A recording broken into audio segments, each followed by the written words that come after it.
Hello everyone, and welcome back to the channel.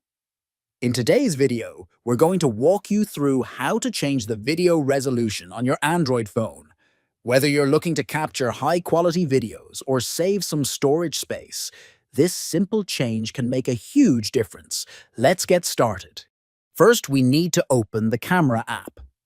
Now that you're in the Camera app, look for the Settings icon. In the top left or top right corner of the screen, tap on it to open the Settings menu. Next, scroll through the settings until you find an option related to video settings. This might be called Video Resolution, Video Quality, or something similar.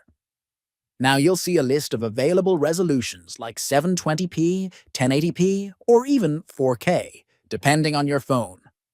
Higher resolutions like 4K will give you better video quality, but they will also take up more storage space. Choose the resolution that works best for your needs. That's it. It's that easy to change the video resolution on your Android phone. I hope this quick tutorial helped. If you found it useful, make sure to give this video a thumbs up and don't forget to subscribe for more tech tips and tutorials. Thanks for watching, and I'll see you in the next video.